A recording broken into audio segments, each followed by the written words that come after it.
Bro, I bet it did. Alright, there it is. All of us on. Let's get the share.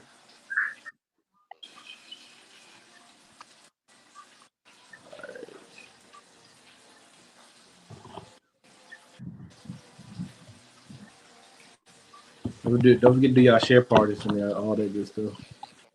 All right. All right. Got it.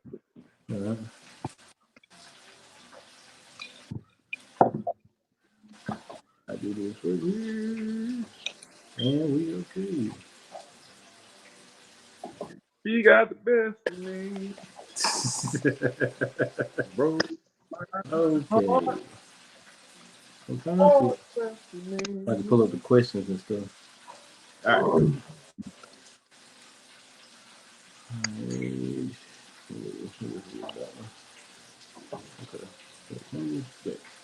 All right, what up, what up, what up? What's going on, everybody? It's your boys from the Highway 22 Each podcast. We're coming to you live from each one of our humble dwellings. It's your boy C Tuck. It's your boy B to the D. It's your boy D with no E's. And we are the Highway 22 podcast. Everybody, give it up for our special guest tonight. He's lied already 15 times saying that I didn't invite him to this show. It's been a long time coming. He just sat here and told this story, and I'm just gonna let him, embellish all the storytelling. But we have two-time Super Bowl champion Coosa County, Central Coosa graduate of 2001. By the way, we got to throw that out there. Two-time state champion Justin Tuck, the real Tuck, by the way. Everybody give it up for this guy right here. Hi. Anyway, that's how you get that good old golf clap for that, the real Tuck. That's it. That's what's gonna be put on your shirt. That's his podcast name, is the real Tuck. We're gonna make that for you.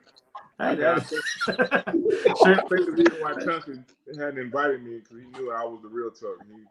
My Lord, we coming out with haymakers. You take a shot. Haymakers today. We come out with the haymakers today, fellas. All right, but anyway, like I just want to know, Johnson. Tell the audience why. Let them know how long y'all been doing the podcast. I just want to know. Well, if you would have known, we've been doing it for a year because we had our anniversary show. I know how long you've been doing it. Trust me, I know. We've been doing it for a year. D, how many guests y'all had, man? How many guests? The real talk, we've had maybe about five or six guests. Yeah. I'm number 6. Okay. All right. I remember that. All right. Okay. Oh God. And see, y'all don't understand what this means. Listen, the real talk. The views of C-Tuck has nothing to do with the views of the rest of the members of the Highway 22 podcast. You are welcome to come on the podcast anytime that you want. Matter of fact, we can give you his stats if you want us to. Just let us know. See, this is what I'm saying. This is how this goes. See, this is every other time when I'm embarrassed when somebody says, "Hey, what up, Tuck?" I can turn around and be like, "Hey, what up?" But when Justin comes back home, "Hey, what up, Tuck?" I be like, "You know what? I'm not even gonna say that. I'm just gonna be quiet and turn around and be like, okay, cool." But yeah, man, first of all, before we get all into this, everybody healthy, everybody safe. Yes, I'm in Montevallo at the house. I've been going out for my essentials and stuff. So I'm pretty good. So I'm in Vestavia, Birmingham area. Same here. I work in healthcare, so I've been out some, but mainly working from home, and I've got my essentials as well. So yeah. I just been chilling at the house. I've been off work for 2 weeks. Yeah, so like I said, all of us been, how about you? I know you came down from Jersey or whatever, and that was like the biggest hot spot, the mecca of what all was going on over there. So So did you make a conscious decision to come from down there, or? Yeah, man. I think when we actually we drove down. I just put all everything we needed or we thought we needed in the car one like weeks ago, 2 Thursdays ago, and we drove down, which was probably the longest drive of my life. I have a 6-year-old and 10-year-old. I can't start asking questions. But luckily, around 8 o'clock, they went to sleep. So I left New York around 3 p.m. New York time and got down to Alabama about 3 a.m. So right at with the time change, right at 13 hours. Okay. Wow. Well, I know with your, this doesn't say anything about you, but you have a heavy foot. But I'm surprised you didn't break the record. There's some record out there probably that you probably broke. But the only reason it took me 13 hours is because my kids was up for the first 5 to 6 hours of the trip. So I don't want to set cruise at 100 miles per hour. Oh no! Oh no! We definitely don't believe. 91 is a good number. So yeah, for the first 5 hours though, coming out of New York, it was decent traffic. It wasn't heavy traffic, so we just cruising along and playing like games and stuff like that. But we stopped at rest stops. We obviously had to get gas, and me and my wife had a good conversation until she kind of started to fall off. Then, so I probably got 4 hours of driving kind of only by myself, and that was the time I kind of went a little faster. So just a little bit. Well, I'm glad you made it safely. Wait, what was that? What? Oh, I thought you were waving at I got some messages coming across my screen that I'm trying to ignore. Oh, because I don't. Well, where's it from? Twitter or where's it from? From my wife. Oh, okay. My bad. Anywho, no, it's from her. She's I think she's listening to me. She's like, "Don't be telling people you driving that fast." Oh boy! Yeah. By the way, shout out to my wife. April 12th is tomorrow. It is obviously Easter, but it's also our 12th anniversary. She dealt with. If one of besides my wedding, that's the best wedding I've ever been part of. Oh yeah. Oh, that was epicness. Me and BD was like, we are here. And like I wish I could take credit for that, but my wife and her mother planned that whole thing, so that's on them.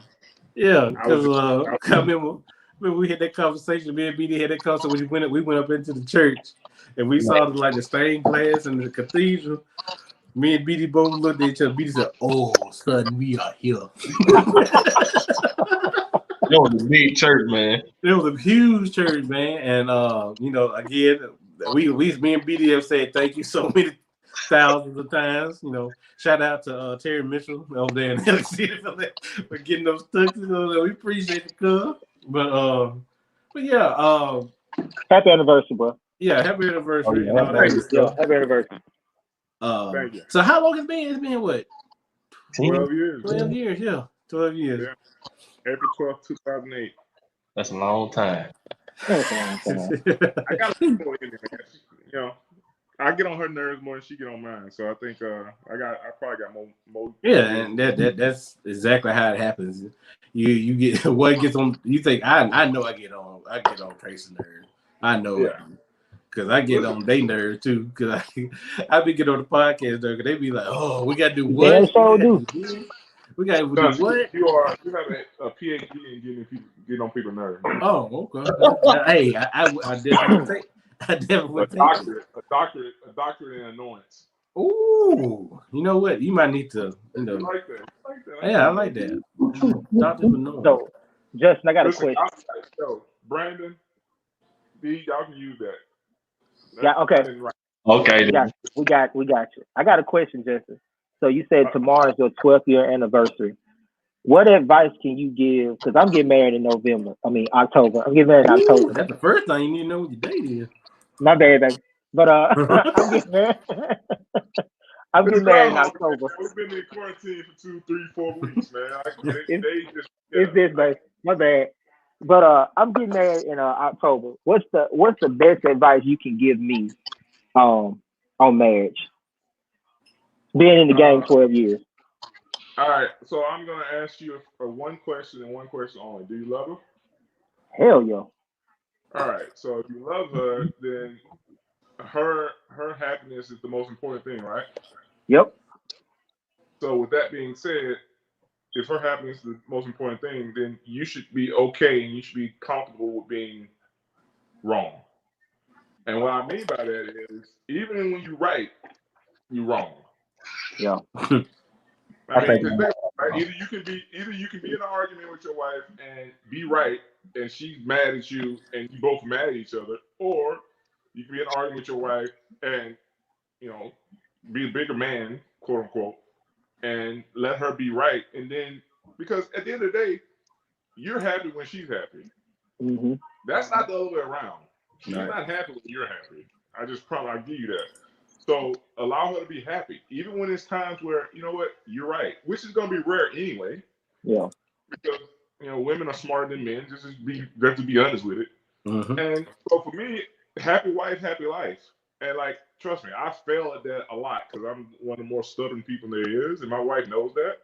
But at the end of the day, man, the biggest advice I give young couples or people who are starting to get serious about their relationship is, at the end of the day, man, you're happier when she's happy, even if it's you taking a back seat to something and so on and so forth.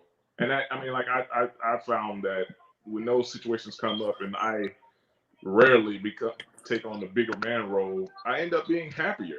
Obviously, she's happier, but like I end up being happier too. Instead of me being the stubborn guy and saying like, no, I'm right in this situation, then we both just mad. So, and plus, I mean, listen, I mean, we come from a household of, I always pray about things, man. I always God first in it, man. If you got a woman that is going to be, additive to your spiritual growth as well as your, women are really, really good at growing. I mean, like I dress better because of my wife. I eat better because of my wife.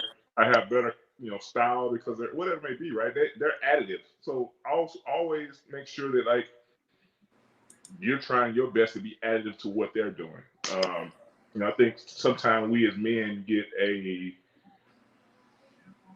mental block in thinking that, we have to come first. Whatever I'm doing, I'm the man in the house, so I got to be first. No. It's a dual partnership, and how I look at it is it's a 50-50 split. But I have one more vote than my wife. Okay. That just works, right? But you take in consideration her thoughts and her needs, and if you're doing that stuff, man, I truly believe that it works out. That's good advice right there. Yeah, I mean, like I said, the first time when I thought about proposing to Tracy, the first thing he asked me was, "Do you love him?" I was like, "Well, yeah." And then the next thing he said, "Well, it's about damn time." Because we was together for 8 years, and I was like, "Man, I still don't see." He told me to, don't get married, just get married. That was some of the advice I told him. Don't get married just to be married. Get married because you think it's right. Because you never know. The time is never going to be right. You're not going to be set up just for a perfect situation. So that was some of the stuff he gave. Some of the advice that Justin gave me. Because, of course, Justin was my best man at my wedding. So it's the second best wedding ever in life. Third is coming. No, his second. Mine was the first. He was the second that I've been a part of. But BD, go ahead. But I was just gonna say, going back to one of the things we were talking about tonight. What were some of the major things that your foundation, besides going to even number 2? We're going besides going to even number 2, where you got that good, the Christian foundation. What was some of the other things that that helped out? Well, listen, man, I think for everybody who's listening to this podcast and that knows Coosa County, man, it's such a small knit community, and everyone knows each other. And for me, being quote unquote the star athlete, everyone knew my name. But like even before that, everyone knows Jimmy Lee, everyone knows Elaine, Everyone knew Leroy. Everyone knew Matty Love. Everyone knew Spencer and Larry and Greg and Jeffrey and Brenda and Jackie and Deborah and so on and so forth, right? So everywhere I went, I was, and like all of us, but everywhere we went, we were held to a higher standard. I couldn't go to Alexander City or Silicaga or Montgomery, wherever, right? I couldn't go to any of these places and act a fool. I had to be representing the Tucks. Everyone knew the Tucks. Everyone knew, somebody that was close to me. And if I went somewhere and acted a fool, then that got back to Larry and Jeffrey and Greg and Spencer. And therefore got back to Jimmy and Elaine. If it got back to Jimmy and Elaine, we was in trouble. So even though I was kind of like, in my mind, I thought I was like, big stuff, right? I'm a player. I'm a football, basketball player. We win championships, blah, blah, blah.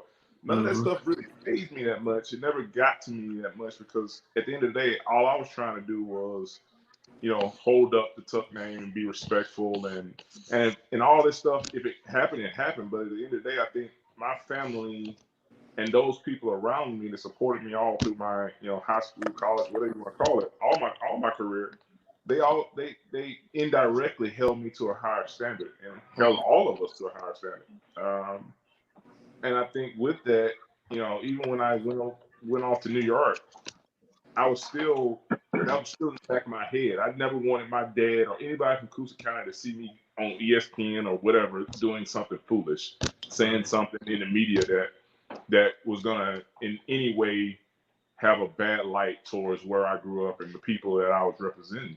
So, I think all of that was part of the foundation, and I still hold that to this day in everything I do.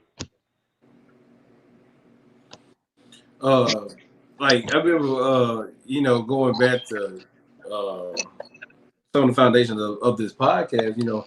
Some of the things that we went to Rockford. All of us went to Rockford, and if Jermaine was here, I sure would point him out. Like the thing that when we went to Rockford, when we got, we had Miss, I had Miss Bringus. I think you was in 8-2 when you, well, you was in like 5-1 and 5, or you was in 5-1. I mean, you was in 5-2, 6-2, 7-2, 8-2, or whatever. So you was in the other class besides me. So when we got that foundation of Miss Donnell, Miss Parks, those teachers that that helped us out. I think to me, that was one of our greatest strengths of like when we got to Central, we was like, hey, we can't wait to get to Central. Because when 8th grade got there, we saw Day, we saw Sharaf, we saw all them. We was like, hey, I want to be up there. I'm excited to go to Central. But at the same time, we were scared to go because, we didn't know nobody else besides the Rockford people. I always thought like, man, these good water folks will beat me up when I get up there. So, I mean, how do you feel about going to, growing up in the school system? Yeah, I mean, again, it goes back to just how small of a community, right? I think you just named, teachers that, I mean, Miss Dada taught, a lot of my uncles. I think she might even taught my dad at some point, to be honest with you. So they had, all the teachers, it's different now. Obviously, I got kids in school now and just, it's a different time. But like when I was growing up and when we were growing up, the teachers was the extension of your parents. Yes. Our parents gave Donnell, Miss Maxwell, Miss Parks, any of our teachers, they gave them that authority to be mom and dad in that classroom. So, I mean, like, it was just like Miss Maxwell is family. Miss Donnell was family. Miss Parks was family. Even Miss Gibbs, even to the, until she passed, time I saw her, it was like she was an extension of my family, and it was just because we grew up in this small community. And like, listen, when I went off to Notre Dame, a lot of my teammates used to, make fun about, me being from a town of 212 people. And I was like, I would rather be from Coosa County in Kelton, Alabama, than anywhere else, just because I knew I had that town that had my back. There was no faking in that. I had 212 people that, was going to be in front of the screen or whatever it may be, praying for me or whatever it's going to be, that was going to be supportive instead of saying like, oh, I'm from New York. What does that mean? Like there was something special about growing up in that. But to answer your question, transitioning from Rockford to the mix of the high school where every part kind of came apart, I was excited about it. I mean, I always looked at it as a challenge, man. Like you said, we were always known, everything around us was sports related, right? And Central was, in our eyes, the mecca. Going to Central's gym on Friday, Saturday night and watching the #1 team in the state. I mean, that gym, I think it holds 2,000 people, but every night it had 2,500. It had no standing room. It was so hot that obviously they had to stop games because the season was sweating. That was like, as a 8th grader, I was like, this is like playing in Madison Square Garden. And I don't think a lot of people understand that because they don't come from that small knit community where that was like the club on Friday. If you wasn't at the game, you were not cool. You was like they picked at you on Monday, or they told you that if you weren't at the game, right? So once we got to that point where we could be a part of that, we could be on that team. We were the people they were cheering for. Yeah, I was super excited for that. Obviously scared too because I knew I had to play for Coach Blue, and yeah, that was going to be interesting in his own right. Justin, you just said something about when you went to Notre Dame and people would your teammates would pick on you because you came from a town of 212 people. One thing that I can say is that after you went to Notre Dame and you went into the league, you would come home. You were still Justin. Like, when we saw you, it was like, wow, this is Justin Cook. But you never was like, why are you talking to me? You know what I'm saying? Like, you never was like that. You was always down to earth and just a good person to be around. And you hear stories of people who go into the league or become entertainers. When they go back to their hometown, they treat other people like they don't matter. But you never did that. And I think that's because of the foundation that you had growing up. Like to me, I just admired that about you. Well, I mean, how I look at it is this. This is how I look at it. I wouldn't be the man I am today without Coosa County, without those people who, whether they know it or not, right? Some people I know had direct correlation with me being successful. Obviously, I can tell you my mom and dad and their sacrifices, my family, their sacrifices. I can visually see that. But like, I also know that there were so many people from where I'm from that prayed for me, that just had maybe even like put a good word in for me when I was trying to get a job at Ross, whatever, right? That I'll never know they did it. I'll never know. I never can pay them back, right? So my thought on that was always to pay it forward. Yeah. So, and also I also realized that, listen, I was not, in a lot of ways, I probably wasn't the best athlete to come out of here. I think a lot of people know my name and whatever and see my successes, but I was around people who had the same athletic talent. I just got very lucky. I got very blessed to one, have parents who pushed me, but also had that drive. And I saw a lot of kids that I grew up with that had the same ability, maybe not got the break, maybe didn't have the foundation or the structure that I had. So I just never looked at myself as being special. I really didn't. I never looked at playing sports as being special. And like, I don't get it. I never have got it. I've always kind of looked at athletes, celebrities, or whoever, whatever someone else puts on a pedestal. Why are you better than your fan? Or why are you better than the next person, right? Everybody's special in their own right, but everybody's also not special. Right? It's nothing special about me. Right.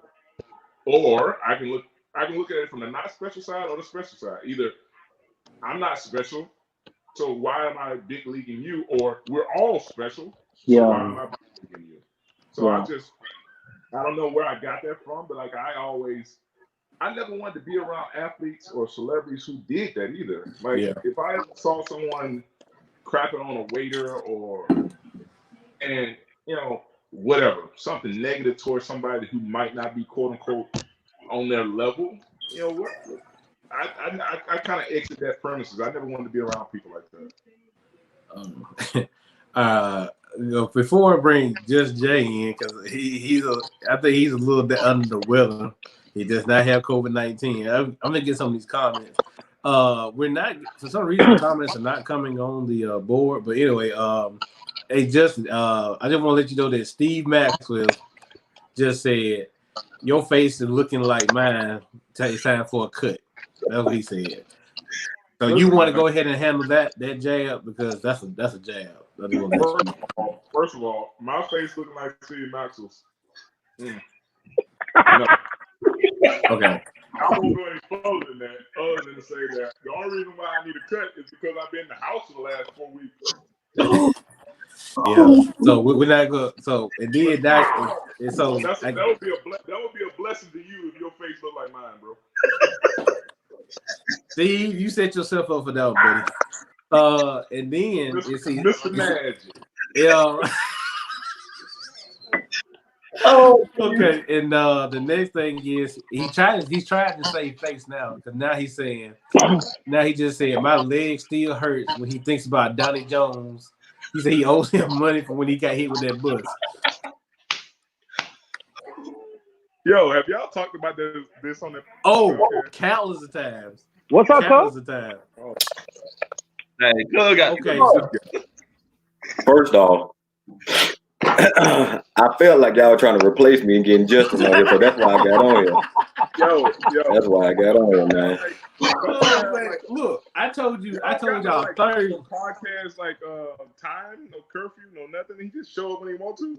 Yeah, bro. Look. Hold on. Let me take care of Justin. David Russell. I take care of Justin. Let me take care of Justin. Justin, we done told everybody before. They just the 22. I'm the highway that they ride on 22. They can't go nowhere without me. I'm the highway. They just the 22. AKA David Ruffin. And second off, I see this podcast straight down here. Yeah, down that hill down 22. But I'm gonna bring them up again because my highway run long. Yo, you part of 22 feet pavement. It's asphalt. Oh boy. But yeah, go ahead, because I've told this story so many times about Steve getting hit by this bus. Duncan Jones bus? Yes. The sad thing is I gotta be honest. I wasn't on the bus, so I didn't see it. Yeah. So let me just tell you my perspective. So I get on the school bus the next morning. And, I get on and Steve is sitting back up. And he don't say nothing to me. He don't say nothing. So we go, and I keep seeing people on the bus turn around and looking at Steve and laughing. Well, that was not uncommon. People looked at Steve and laughed, right? Not uncommon. So we get to school and I see Chauncey. Chauncey's like, "Yo, baby, hear what happened?" I'm like, "Nah." And Chauncey tell me the story. And like now I'm noticing that like Steve's like limping. I'm like, "Yo." So I'm like, "Yo, what happened yesterday?" Man, I don't want to talk about it, man. Man, Dunny hit me with a school bus. Bro, I almost got in trouble for laughing in the hallway. Oh man. So I couldn't stop laughing. Like, yo, how do you get hit? How do you get hit by a school bus after the school bus dropped you off? After. So I'm not gonna name it. Please tell everybody exactly what happened. Okay, so I'm not gonna throw no names out there because it might. I mean, I'm pretty sure it's past the statute of limitations. But the school bus driver. All right, so Steve gets dropped off at his house. So Steve had been talking about this bike all day. He'd been talking about this bike all day. So he gets dropped off, and then Donnie got to go all the way down to that road, and he had to turn around in that little loop. And everybody had somebody who right. It was fresh gravel because somebody from DOT had just put the gravel down. So The bus driver turns all the way around. That's just be on your part. You're 22. Need some fresh gravel on your part. Look. First off, did nobody interrupt you when you were talking? It's Chauncey's time. Chauncey, continue. You see my name? You see my name right there? Look, what is that? The real Tuck. I got authority to speak up when I want to. I'm telling you what you need to do. The fact of the matter is, I'm still salty that y'all had 6 other guests on this podcast. Oh God, we gotta let this go. Can I take? Go ahead, Jay. No. First off, the real Tuck. You need to find a real razor for that beard, man. I know all that money you got. You get don't leave when I want to get tough. Don't leave when we get tough, hey, bro.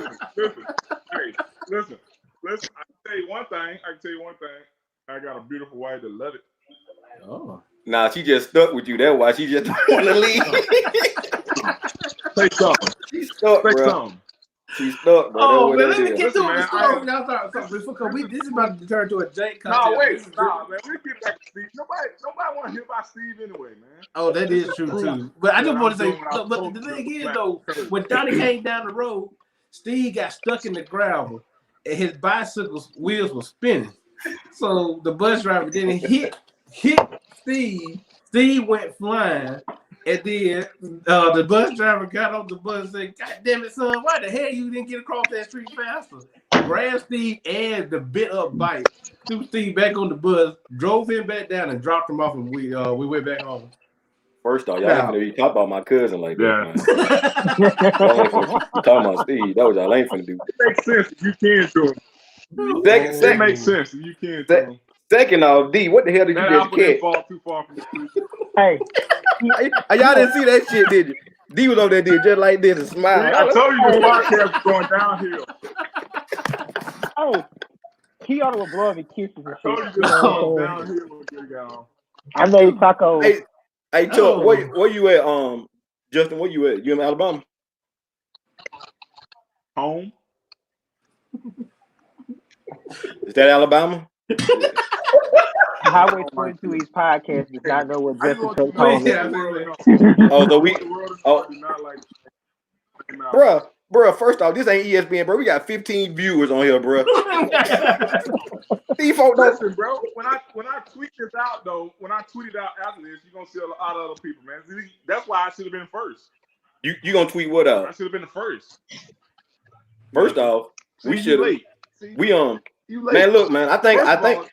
Do you have a glass? What are you drinking out of? What are you so kind? Don't tell me you're drinking out of orange car. And then let me tell you, man, it got the part that you can post, but I like, I gotta take it old school. No Mason Jar. No, man. I ain't got none of that. I don't need it, bro. You ain't got no red solo cup, no plastic cup, no Mason jar, no. I got all that, man, but shoot, I wanted to come in. I'm just Jay. I just do whatever I want to. And Chauncey, Chauncey, when you bring out your microphone. Hey, I got my part to go with it though. Huh? The part came in for the I got the new Batbook Pro. So the Pro came, the doggle came with it finally. Now what did Justin say? Why I have my hoodie on? Cause I think I got the COVID-16, not the 19. It's the 16 right now. I don't think I got the 19 yet. I think I got the 16. Oh my god! You don't have the updated version. That's called. Man, look. Steve said, y'all lying. We're lying about the story, and then he said, BD. He said, BD, come up here and help me out, BD. I'll stand out of it. Oh yeah, I'll say. Yeah. Okay. So Jay said, "Hey, Jay." Adam said, "Usually Jay is lighting me up. It feels good for it to happen to someone else." Bruh, anybody can get it. From a 2-time Super Bowl champ to a person that work in belt, you could all get it. I don't care. I don't care, bro. I don't care. I told y'all, man, this podcast is going downhill. Nah, but man, I can't take this on. I can't take the hoodie off. Is it rough? Bro, I'm telling you, I look like Justin. Shit, for real, Justin looked like he starred in Harriet with that hair. That's an upgrade. Oh shit! Oh shit! What did he say? I didn't hear. He said it looked like you started in Harriet, the movie Harriet. Man, come on, bro. That's a COVID-19 joke. Yeah, man. But nah, that's a COVID-16. 19 I ain't got the 19 yet. I need some more juice, man. I ain't got no more juice. I need you to get a glass, man. Stop embarrassing. I ain't got no more juice, bro. I need some juice. Hey, so what Chauncey got a Yeti cup. I got a mason jar. D got a nice cognac glass, and he's drinking out the damn carton. I don't care, because I am country. I told you I'm the highway on 22. Telling you, man. And you know what? I took my hoodie off so you won't feel alone with the haircut. So that's why I did that, bro. And I see why y'all got like 15. You the reason why we got 18 now. Boom. We got 18. All right, so speaking with our topic, which was Oscar winning back, man. But yeah, man, I know Oscar winning jokes. I'm growing it out. I'm gonna grow my fro out. Yeah, no, Jay, we took your topic. Jay, what you want to talk about tonight? Remember? Back in the day. Talk about the story you put in the group. Talk about that. Talk about them stories. Which one you want to talk about? You want to talk about the old jazz fair? Yeah. Bruh, that old jazz fair. One uptown. I'm telling you now, that old jazz fair. Now, if you didn't go to the old jazz fair and you went to school Monday, that's when you sure enough got talked about, bro. Yep. Bro, I done had so many breakups and hookups at a jazz fair. Bro, it wasn't that like until you got that certain age you can go down like by Factory Connection, like them steps down there by Factory Connection by the tire shop. Anything go down there, boy. Anything go. You be down there hugging and kissing and everything. I used to love the jazz fair, bro. Hey, Demetrius, can you please throw out our consent, please, sir? Oh, damn, I forgot. The Highway 22 East podcast does not know what happened down below the steps past service today. We do not endorse any kind of illegal activities or any hookups or breakups of that said members that happened prior to the beginning of the Highway 22 East podcast. We ain't got no money. All right, thank you. All right, appreciate it. All right, so now that they got that out the way, what in the hell? So you just go down, tell me what the steps with Factory Connection and what was that? Owls? It used to be the CD shop down there too, AJ, man. Take home the hit. Taking home the hit. Yeah. AJ right there. AJ. Man, the jazz fest used to jump, man. You was right.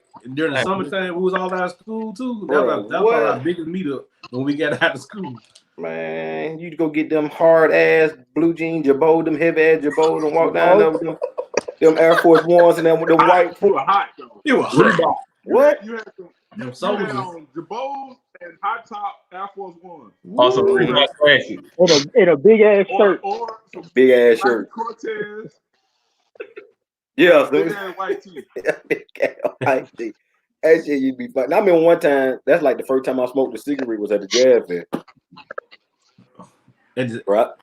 And the thing about it is, it was Bosnick and all them. I don't care Bosnick, you know, Eric Bosnick been smoking since Moby Dick was a minnow. So, man, Bosnick was down there smoking, right? So when I was young like that, I thought, no, man. Every time I saw somebody smoking, I always thought first thing came to my mind it was weed. So when I saw him smoking that cigarette, I was like, this motherfucker down here smoking weed, man. I got to get the hell away from here. So Biden said, hey, little Maxwell, you want to smoke? I was like, no, man, I'm good. He like, come on, man. Bro, I took a hit of that thing and I swallowed the whole thing. And I didn't know when I was talking, man, that stuff came out. It came out my eyes and everywhere, bro. Oh that's my so God. terrible. Hey man, what was the store right beside JR? Had the FUBU and all that in. Oh, that was the spot. The spot, The man. spot. The spot favorite Spot, man. Yeah. Dude, Duck. When Duck used to run that damn store, man, they had that. Now they didn't only just have they just didn't have the FUBU. They had the platinum FUBU. But I was like, man, I didn't even know FUBU had a platinum series. I was like, dang. Hey, y'all remember the Buffalino boots? Yeah. Yeah, the Buffalo boots. I remember. Buffalino boots. Buffalo. I remember them B boots. B boots, yeah. Them B boots, boy. I used to have them motherfuckers all the time. Right. Big ass turtleneck sweater. All right, look at the comments. Okay, they said Steve said we hating on him. Next thing you know, yeah. Adam said we don't curly. He said Adam told you we don't curly work it belt. Thank you, because we on furlough right now. Y'all still work there though? Yeah, I mean we still kind of sort of. He said. Steve talking about something. Talk about time we almost drove to the project and I almost got us killed. Okay, so I'll talk about it. Okay, so first of all, Steve was up there talking to a whole bunch of mess these kids to these boys, and I didn't know. And I was just driving through the project over the north side, and then I took a right, and then Steve said, no, Steve told me, hey man, don't take this right here. I said, man, I ain't scared these punks. So I took the right anyway. Next thing you know, there's a whole bunch of cats with baseball bats and everything. And I was like, uh-oh. And then Steve said, don't stop. Like, what did I do? I stopped. So I mean, yeah, that was my fault. I mean, I didn't see the forest of the trees. Let's see. Some Hold on, wait. I want to go back to something. All right, what they Jermaine did? talked about the first time. Jermaine talked about the first time he smoked a cigarette. He like inhaled the whole thing, right? That what you said? Yeah. All right, let me tell you the first time Chauncey came to see me in New York. Oh God! And I thought he was good at smoking cigars. You swallowed a cigar, Chauncey? So, boy, that was my first time. No. Matter of fact, I want to hear the story. That was my first time. Listen, I take Chauncey to an outside, like an outside garden, it's like a big outdoor party in New York. So it's like cabanas. It's like I know the owners. We go out. It's like 10,000 people at this one spot. People everywhere. We go upstairs, but it's out. Everything's outdoors though, and they're roasting they roasting big pigs. And big ass pig was just spinning. Spinning. It's 25 of them just spinning. Yeah. It's legit. So Chauncey sound like Mayday. Yeah, so me and the owner sit down, and the owner's a real big cigar guy. And I at the time I smoke a lot of cigars now, but at the time I was kind of new to cigars, but I smoked them a little bit, so I knew what I was doing. So they bring out these nice cigars, and we're sitting in a little VIP lounge little area, and we all smoking cigars. And everybody smokes cigars. Like, Chauncey, you good, man? He's like, yeah, I'm good, whatever. So 10 minutes pass by. I look at Chauncey, and I'm not paying attention to him smoking them. I'm just, I would be talking to people, whatever. Maybe then I look back at Chauncey, make sure he's good, because this is his first time in New York, and I'm the host, whatever. So I gotta make sure he right. So I look back at him, and he good, but I'm looking at him. He's like, he looked like his face looked like gray. But Chauncey though, he's like, nah, I'm good. So, all right, whatever. 15, 20 minutes go by. We all been smoking. I look back at it and I'm like, bro, you look dead. What the heck? What's wrong with you? And he don't say anything. So now I'm paying attention to him, and I see him take a sweet little cigar and inhale. And I was like, yo, Chauncey, what are you doing? Nah, man, I'm good. I'm smoking. I'm like, you don't supposed to inhale a Cuban cigar? Oh man, dude. No, bro. Look, this dude had smoked half a cigar and was half a stogie. Bro, when I tell you, he looked like he had gave up the ghost. I was afraid. I was like, yo, call the ambulance. Oh man, y'all, it was hilarious.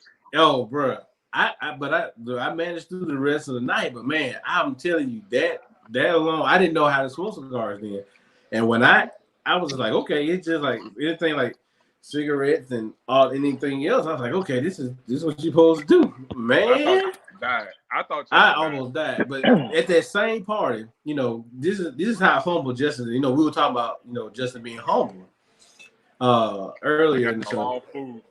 Yeah, and so this was after the second. This was after the Super Bowl, and Justin said, "No, the DJ stopped the music. Like I said, it's probably like 10,000 people there." And it's like an outdoor club. Justin, the DJ stopped the music because Justin went up the steps. He said, everybody, give it up for 2-time Super Bowl champion Justin Tuck. And everybody went crazy. This is all Justin did. This is how humble. This is all he did. And walked away. Now you crazy. That couldn't have been me. I would do that tap dance. That's what I'm getting to. This is what I did. I said, man, you better take this fucking moment. Boom. Yeah. I just did just like that in front of everybody. They were like, man, you better take that. Man, it was so many people, man. I was like, oh my goodness. I ain't never heard that. The noise that came out at that party was crazy. And all you did was this. That's all you did. I gave him the deuces. That's it. I was like, man, you better take this moment. There's one thing I've learned in my role as, I don't know what you want to call me, right? An entertainer, whatever. I don't care what phrase you put behind it. They always taught me, man, lead the crowd one more. Man, been me. They would have asked look. Man, shoot. I know I've been took up that moment. Nah, man. Y'all would have thought I was Sammy Davis Jr. I would have had a whole concert out there, bro. Shebang bang.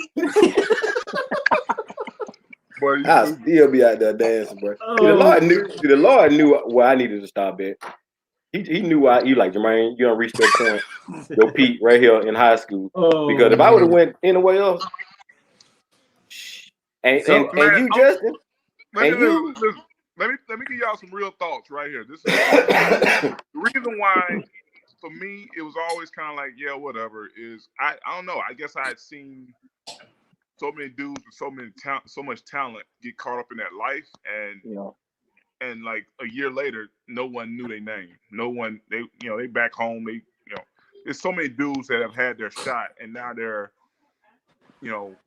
whatever, working a 9 to 5, or just they didn't make their call. They didn't make that opportunity the best they could have made it, right? So, I mean, when I got there, luckily for me, man, we obviously had a Daily Thomas go before me, and like I just used to pick their brain about, what have you seen about people who can make a living for this, like really make a career out of this, not just have a flash in the pan. And like the first day on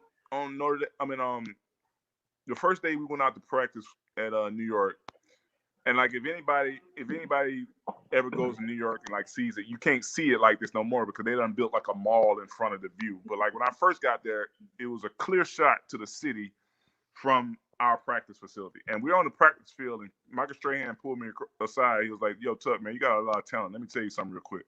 He goes, "Look at that city right there." I was like, "Yo, that's New York." Yeah, all right. He goes, "It's undefeated." And I was like, what? He goes, yo, New York City is undefeated. And what he meant by that was he had seen so much talent. This was probably this year 13 for straight, I think it was. He had seen so much talent come into New York, whether it was the quarterback, the running back, whatever, right? And they get caught up in that life in New York City. And New York City is the city that never sleeps. It's never going to lose. Everyone tries to get in the city and try to compete. They try to, do the nightlife and the girls and the cars and whatever else that comes with it, right? And those are the guys who play 2 years, 3 years, and they out of the league. But for those people who can help for the long haul, man, they make a real career of it. So, like, for me, yeah, don't get me wrong. Like, when I was 21 and first got in New York, yeah, I had those demons like anybody else did, right? But, like, by the time, like Chauncey's talking about, I was in year 7. So by that time, I was like, man, I've already did all this, seen everything I want to see, right? So for me, it's like, yeah, they can praise me or whatever it may be, but I got a job to do, and that's going to allow me to feed my family, not only my kids, but their kids and their kids. And that was my mission. That was my. And plus, I also knew, man, like I just never, like we said earlier, I never wanted anybody from Coosa County to look on ESPN and see like an ESPN ticker and say like Justin Tucker had messed up. I never wanted that. So, trust me, was it hard? Yeah, you got 10,000 people in a club screaming your name. Yeah, you definitely want to indulge in that. But I don't know. For me, man, it was more like I had something more important to do, and I tried to let Chauncey indulge in it, but he was sick from damn inhaling cigars.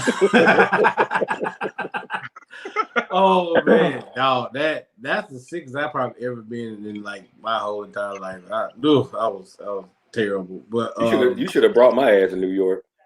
That's what you should have did. I would have ate all like that you shit said, up. God knows. He knew. Oh man, they would have been calling us JJ when I left that motherfucker. Justin and Jay. I don't know if you'd ever left though. No, I would have had to come back. I had to come back home, man. Joetta wasn't gonna let me stay up there long. Yeah, that's true. Joetta would let stay up there that long. She let you stay, man.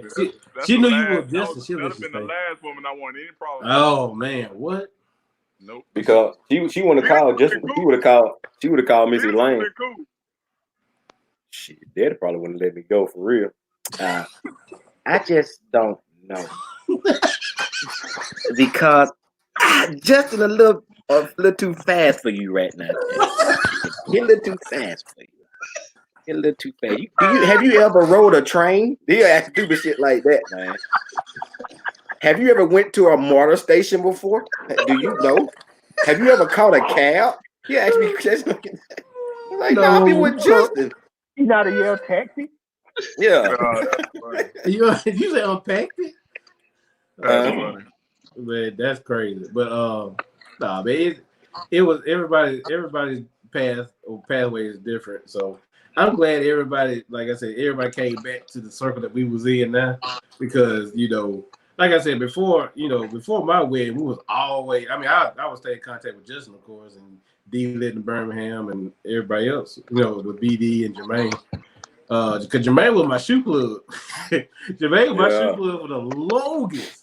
I was like, I appreciate it, but Jermaine can only get one pair. So if Bosky wanted a pair, I was like, I can't get a pair this week. But the thing about Bosky's shoe was so big, we had a special order here. Yeah, special order for a special dude. Oh boy, that boy talking about he asked me. He talking about some. Hey, when y'all gonna invite me on the show? I said never. I told him. I said I get in touch with your people and I'll let you know. That boy's special. Oh boy, but man, D, you got what? I mean, D, what do you remember most about Central? That was your lasting memory about school. I can't say it on here. God damn, for real. Moving on. Okay, then that's what I can't say it on here. Take it to the grave. Good Lord. At Central, bro? Okay, well, look. Exactly. Central, and the thing is, people gave me a little hard time in school. I hated it, but I'm gonna say it like this right here. My junior year, the summer of my junior year, life was given. That's all I got. That was your coming out season, right? Bro. Take it to the grave, bro. Okay, so what was your second favorite memory? You can't talk about you. I mean, you got something that you did at Central that you can talk about. It's 8:00 now. You could be PG-13. It's 9:00. Did you just hear what I said, dude? I cannot say it on here. You got another memory. You got other. I mean, I think the biggest thing. I think the biggest thing. I'm gonna tell you like this right here. I'm gonna tell you like this right here for me, and I'm gonna realizing I was smarter than what I gave myself credit for. You know what I'm saying? Like looking back now, I was a pretty smart ass dude. You know what I'm saying? I didn't apply myself as much as I should have. And you know what I'm saying, at Central. I feel like had I applied myself more and stopped trying to like act like I was cool or act like I was bad, I could have really, you know, shined academically had I put myself to it. You know, but the thing too about Central was I think it was more of a family. You know what I'm saying? I mean, people had their beefs with each other, but you knew everybody that you went to school with pretty much. Like you knew their mamas and their daddies. You knew who they folks was, and so I can say it was a good experience overall. I can tell you my two. I can tell you mine, bro. Well, my first one was real simple, bro. Like real simple. You know, Coach Blue, he was the football coach and everything, but Coach Blue really didn't fuck with me like that on the football field because because you know, he did special teams and I really wasn't on special teams for real. But anyway, long story short, to get to the point I'm finna make, we were playing baseball and you know, baseball my shit, but and we played at Rickwood and I got MVP up there in Rickwood. So the next Tuesday we came back to school. I was walking down the hallway minding my own business, and Coach Blue was coming this way, and I was going this way. And he looked at me and said, "Way to go, slugger." My heart started beating. So I felt like a superstar spoke to me, man. I was like, I appreciate that. That was my move right there. Yeah. When Coach Blue said, "Good job, slugger," I was like, this motherfucker been following me. He know me for real. I'm on the map now, bro. But now my first one, my first one was like the first semester I was at Central. You know, like you said, Rafa hung with Rafa, West Coosa hung with West Coosa, Keller 10, and Goodwater, everybody hung together. But we had what was the computer lady name? Miss Ray. Miss Ray. We had Miss Ray class, bro. So it was me, Combrales, Riri, Tootie, Nick, all of us was in there, bro. And we used to get on Miss Ray's last nerves. And Miss Ray used to have this thing when you get too loud, she was like, "That's it, shut them down." And you had to shut all the computers down and put your head down, right? So we was in like just joking, like everybody was in there joking. But Combrella was the ring leader. He was the ring leader in this time. He wasn't me. So Combrella was in there just talking. And Miss Ray said, "That's it." Combrella said, "Shut them down, man." When I say everybody put out laughing. Oh man! I don't know why that was so funny, but like everybody would laugh in the classroom, man. Even before when West Coosa would laugh because everybody knew what she was gonna say. That was so funny, man. Man, speaking of Coach Blue, somebody put a meme up the other day talking about what was your favorite coach's quote from, and don't get me wrong, and just you can test BD, y'all can test when we went around Coach Blue in his element. The one that I could put on Facebook was the one when I'm not gonna say the player's name, but he had shot an air ball. He had shot an air ball at the free throw line, and then he said, "Son, you could be in the boat in the middle of the Tennessee River and still wouldn't get the ball wet." Ooh. I just looked and I said, "Damn, you know how hard that gotta be to do that."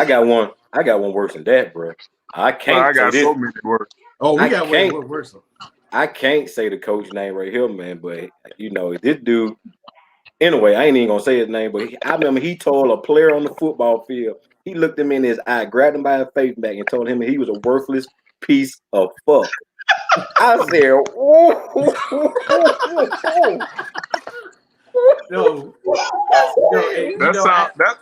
That sounds like a particular D-line. Definitely say that's kind of like the defense coordinator we had in Central. Yeah, I'll leave it at that. That's the defense coordinator we had in Central. I can. Oh, geez. You know, when he said that, everybody I felt like I wanted to go to him. I'm like, man, it's all right. I wanted to put my arm around him and do him. It's all right, man. It's all right. Yo, everybody messed up. Yo, he didn't mean it, man. He having a hard time today, man. He didn't mean it. I don't want to continue to pick on Steve Maxwell, but it is Steve Maxwell. I told him we had a whole bunch of jokes on him. So hold on. Hey, Chauncey, don't tell that. Man. I know. I got to. He came at me. Look. No. The Highway 22 is not endorsed the jokes that are being told about Steve Maxwell. Please. We got no money. Steve told us we could tell these jokes. Cause is this tryouts? Huh? Yes. Is this a tryout though? Oh my god. Yes. So tryout came out, and I was just there because I was like, man, it's whatever for me. Steve Bass got there, and Coach Blue was like, cause he walked in the door, he was already mad. He's like, he does that little, and then you just get like, you be like, what's gonna happen? So he's looking down the line, he's looking at the roster. He said, look, these teams are already set. Okay. Son, you ain't gonna make the team. Son, I told you don't even try out. And he was pointing at Steve Matthews. And I was like, bro, he told Steve. And you know Coach Blue's voice, when he got agitated, it got higher. Like his voice was high in general, but when he got mad or agitated, it got higher. And he was like, he started off, he was talking to more than one person at first. So it was like, I don't know how many people in that line, Chance, but it was like, call it 8, whatever. Yeah. He was like, this team is already set. And when he saw Steve, it was like he got agitated. Yeah, he got mad. Like, he goes, and son, I told you not even to show up. What are you doing? Why you come out here? You already know, like the A team is like on the wall, kind of like waiting for practice to start, bro. We heard him say that. Oh my god, the walk that Steve had to walk to go back to the. He had to go back and sit inside the gym. Oh, he had to go put it. Oh, he had dressed out. Yes. Yeah. He had to go back and sit in the gym. He had to go back into the locker room, get dressed, and then walk out the locker room dressed and go back to I don't know if he sat in the gym. He said Steve had to sit in that gym. He did sit and watch practice. And I was like, oh my. I felt that's the only time I felt bad for Steve, man. That's the only time I was like, damn, that's fucked up, man. Sorry, Steve. Sorry. I told you not to tell it. Let me ask y'all this. Y'all might not remember this, but I don't know why I remember it. But y'all remember Leo Blue? Oh man. Rest in peace, Leo Blue, man. Rest in peace. Hey, y'all remember that time? Y'all remember that time Leo shot that 3 and went to the concession stand and got some popcorn to drink? Yep. And Rock. Yep. I was like, Leo, They said Leo shot that bit, and everybody was like, "No!" And they went in and called a timeout. Leo went to the concession stand. They got him a popcorn and a drink. Shouted black, baby. Yeah, shouted black. Man, my whole thing, my favorite story was the #1 story where he told it Hanley. Now, when he told us, the rankings that just came out, and he told us, man, Coach Blue said we were beating Hanley by 30-something points. What, basketball? And Coach Blue came in there. Come on, you get a 1. You get a 1. What I say? He talking about Jermaine get a 1. Yeah, no, I'm saying, yeah. Jermaine get a 1. What I do? Talking about Coach Blue. We're talking about somebody by 30 points. No, but listen though. In my defense, whoa! Before you go high, I need you to go low.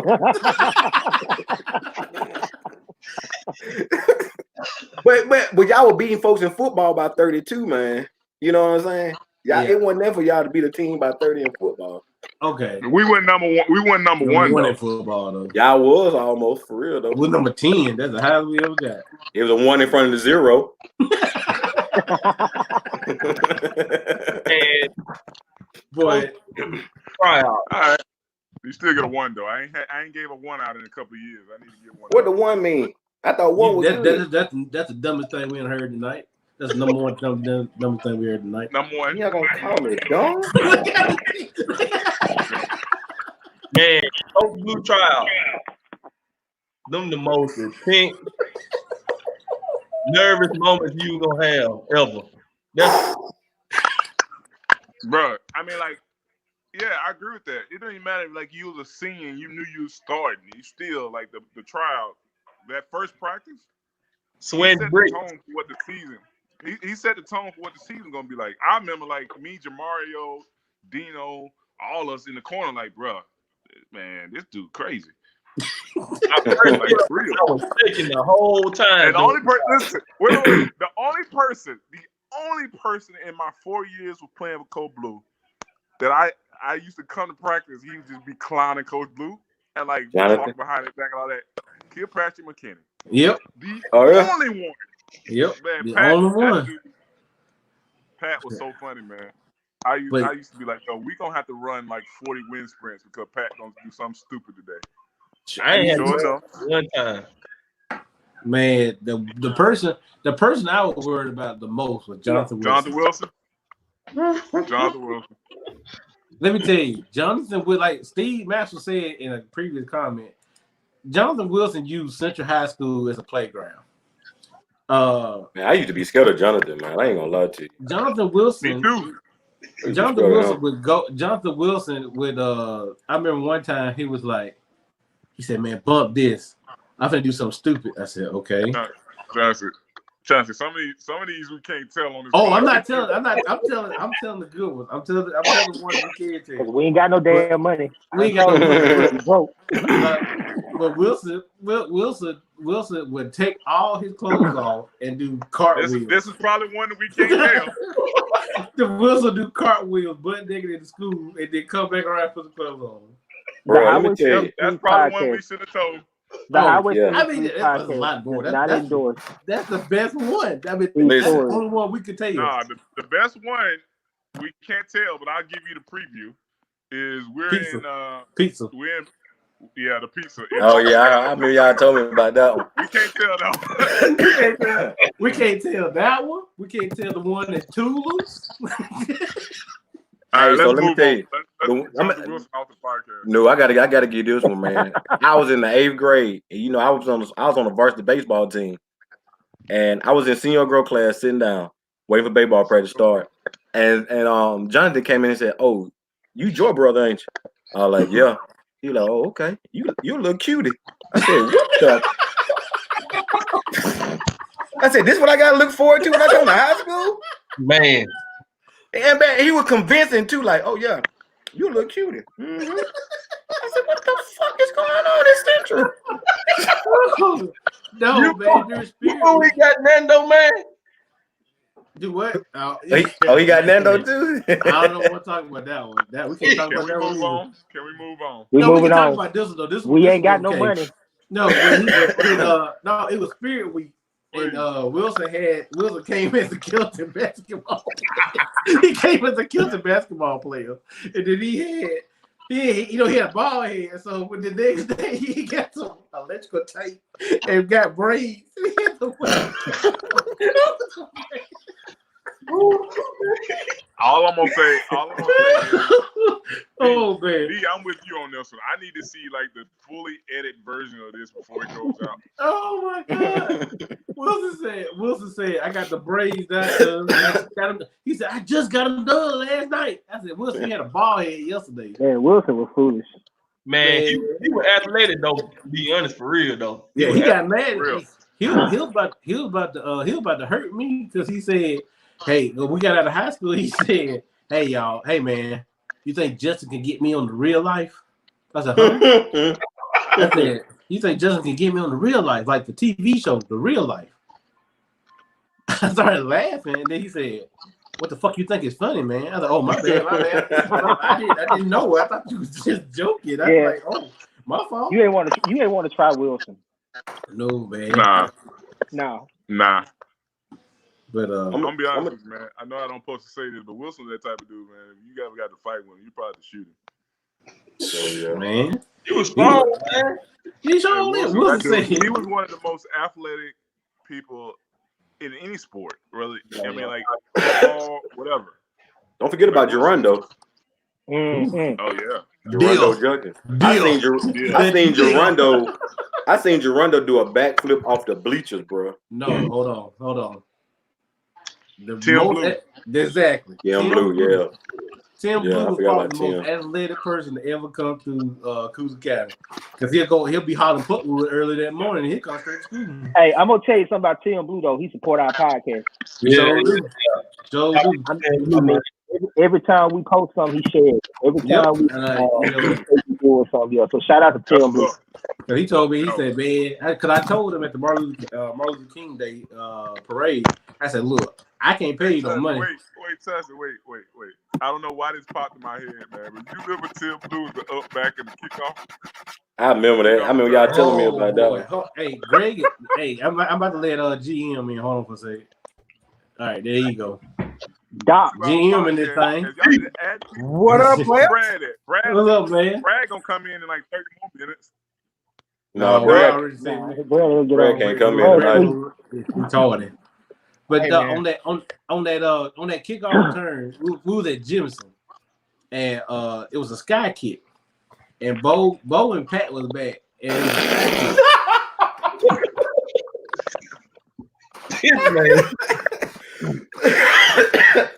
Y'all just got you okay? I'm good, man. I remember now. I remember exactly what you're talking about now. Okay. That's why I started laughing. It was a sky kick, and Bo and Pat was back, and Tim Blue was one of the up men. And, you know, if the ball comes to the up man, fair catch all day. So Tim Blue, they sky kick it to Tim Blue. Tim Blue says, no, Tim Blue getting ready to catch the ball, and he doesn't do the fair catch. He catches the ball, and Bo is running up the block. So then, you know, Tim Blue pitches the ball to Bo. Bo grabbed the ball, and he's like, hey, because we were getting ready to get on offense. All you can hear was Bo was like, hey, man, what the? Bro, about 8 people hit Bo at the same time. And I was like, oh, shit, Bo dead. Man, Bo came off the sideline. He was so mad at Tim Blue. Man, I was like, killed it. It was like, tap, tap, tap, tap, tap. Hey, well, welcome, GM. Welcome, Greg, GM, up, to the podcast. What's up, Mitchell? Man, what's going on? Look, I caught the last part. Tim was the most athletic person you ever meet. Yeah. The strongest person you ever meet. And, like, he was strong for no reason, though. No reason at all. No reason like, at all. He would just show up. He would show up, like, the first day of, like, training camp. And they did that all summer and put, like 315 on squat and do it for 45,000 times, and then do the same thing on bench. And like all he did, like Chauncey said, all he did was putt wood in the morning and come to school. That's it. You gotta think about it, man. Putt wood hard though. Putt wood hard. That's what we trying to get to. Man, he was the first person, and everybody thinks that I'm lying when I say this. Tim Blue ran across the wall at Rockford. He ran across that whole wall. Shut the hell up, lying, man. I remember that. Listen, he did I'm not lying about that, bro. This is true story. I saw it. I saw like it, bro. That Bo Jackson play. Wall. Yeah. Like that Bo Jackson play when Bo caught that fly ball and ran across the wall. Tim Blue did that. He ran across the whole wall. It was longer than what Bo Jackson did. It was longer than that. I am not. That is no joke. That's not like after school on a Tuesday before football practice. Hey, here's another one I wouldn't try. Oh yeah. Yes. Yeah. You're gonna have to kill Tim, man. Yeah. Oh, another. Let me tell you, Freddie Floyd. You know what? Freddie Floyd. Oh my God, Freddie Floyd. No, bruh. No. Listen at the name, Freddie Floyd. I'm afraid of Freddie Floyd to this day. Yeah. Freddie Floyd, you come up there with them goddamn high ass shoulders. He looks scary as fuck, man. But he's sweet as he could be. What do you do? Tell you the story about Freddie, and we had to be. I was probably in the 11th, maybe. Had to be 11th grade. So y'all was like 10th grade. Mm-hmm. We were playing Elmo County. Yep. And I don't know if y'all remember this. Freddie Floyd hit this dude so hard. He knocked him up under their bench and up under the fence in Elmo County. Bruh, I kid y'all not. That was the last game that got played for the rest of the season because it showed him. Done. Yeah, man. Freddie was different. Freddie Floyd, man. I'm telling you, that he played fullback, man. That's all gonna hit a hole. Freddie played fullback and middle linebacker. Yes. What used to be serious at fullback too, bro? Tavar Mackerel. Yeah. Oh yeah. Tavar used to be good at fullback too. Hey, but when nobody, he was the kicker. See, that was hilarious, he was the kicker. Yeah. He was a kicker too, though. Like that's how you guys caught you down, man. Square toe. Square toe. Steel toe. Yeah, but yeah, you all right? You doing all right over down there, Greg? You doing all right? Bro, I had to work there. I'm just getting home. Something. What you eat, man? You fucking it up. Alvin. See, that's what I'm talking about, man. Don't talk. They were talking about you earlier when you was hitting that number. That nigga did this. Yeah. I caught some. You caught it. And then let me tell you, this is how you caught it. You were like, then you came back here. I was like, y'all didn't see that shit. I catch everything, bro. I catch it all. Oh my god, that's crazy, man. Oh man. But I remember that time, bro. Let me tell you this real quick. I remember that time I was so mad at Justin. And Justin, you don't even know I was mad at you, bro. Probably not. All y'all came out to play for baseball tryouts. You, Pat, I think all y'all came out to play baseball. I said, we finna go undefeated. This is it. We can't lose this year. We can't lose. I came back to practice the next day. Wasn't none of y'all there. Wasn't none of them there. Everybody go. I remember that. I remember, man. I like we finna go undefeated this year. This is it. This is it. I got to be a part of the team this year. Oh man. Came out to practice the next day. Well, none of them out there. Nope. Couldn't do it. Why y'all do that? Why y'all even come out there and get my hopes up, bro? Because, man, we wanted to be like an all-around. I mean, we had football on lock, we had basketball on lock. I was like, all right, let's do this baseball thing. And I had played baseball a little bit, man. I knew I could hit. But, like, last time I played baseball, right, that was before people could throw curveballs. So he was in the second grade. Exactly. Listen, but like, you know us, man, we used to play in like the backyard and people like throw fastballs and throw pitches and I'd knock them as far as I could hit them. Yeah. Man, I get out there, I never forget it, man. I get out there and I don't know who was pitching. And like the first couple, practice pitches, I'm hitting the ball good. Then we get in like a real scrimmage and they start throwing like curves and sliders and like, change up. Man, I was out there looking like an idiot. Like, you're probably Michael Oates. Let me go on back to football, basketball, something I know I'm good at. Whatever happened? Michael Oates was in the military, right? Yeah, he was a Marine. Okay. Well, he is a Marine. But that I've heard. There's a lot of people that I have not heard from, like Larry Ward. I ain't heard from him in forever. Jeremy Ward. I ain't heard from him in forever. Oh, just Jeremy Ward. Where is he at? You know he is. Last I heard, Jeremy Ward was at Anderson. That's the last I heard that he was at. Did he go to the Marines? Was he a Marine? Larry did. Larry was the Marine. But now Jeremy was the one to play football, right? Yeah. Jeremy that was my linebacker. That was my linebacker coach. That was both of them. Both of it was Justin and Jeremy back there. 44 AA bullets. AA bullets. I was like, man, we call this all the time. Hey, no football. Every second play, AA bullets. Oh, none, dog. I used to stand on the back behind the quarterback and run out to like I was a receiver, and I used to run out there and I ain't never get the ball. I probably caught one pass in 4 years, though. Real talk. We ran the ball, man. Mm-hmm. Wait, I think it's two said, has anyone had any contact with Senior Grove? The last I heard with Senior Grove, he was at Moody, I think. Yeah, I think he was coaching baseball at Moody. No, I don't think he was coaching shit at Moody. I think he was just at Moody. We just gonna leave that at that. Okay, I know where you going. Who was the baseball coach before Senior Grove? Coach Winger. Winger, right? Yeah, I thought it was Coach Winger. It was Coach Forbes first. Coach Forbes, and then it was Coach Winger, then Coach Forbes, then Senior Grove. Right. Where's the Hoostina? Oh man, Pat used to kill me with that, man.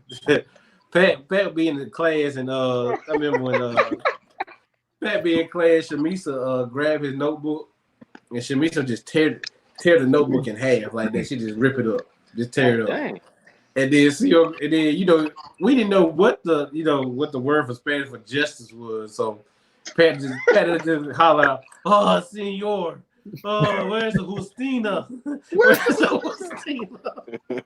Where's the Hoostina?" And then, the favorite saying Senior Grove had was Alabazara. and that was me go to the board. Go to the board. And then he told I think Pat's Spanish name was Rafael, and he said Rafael, I don't know. He said see, and got up.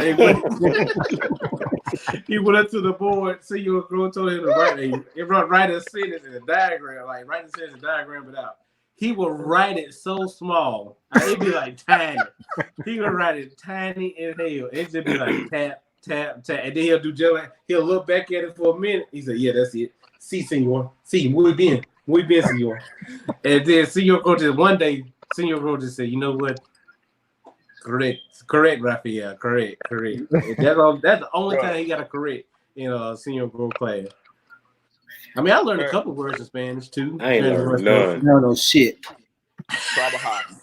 I ain't learned. Yeah, who was the lady before Senior Girl? I forgot her name. Miss Johns. That's English. No, Miss Johns. No, my Spanish teacher was a lady. I don't remember her. The only person I remember was I don't even think we had Spanish before Senor, bro. we had a lady for like she might have been there for 6 months. Dang, I know because we had a French teacher too. All right, so my question, you guys, like at Central though, who's your favorite teacher of all your Miss Johns? Like, Mr. Mac. I swear to God, Miss John, my favorite. Mr. Mac. I love Mr. Mac. And Coach Williams was my favorite teacher. Coach Barnett. Coach Barnett, them three. I had three. Al Barnett. Oh yeah, Paul Williams. Them two right there alone, man. Ooh. Yo, that just reminded me.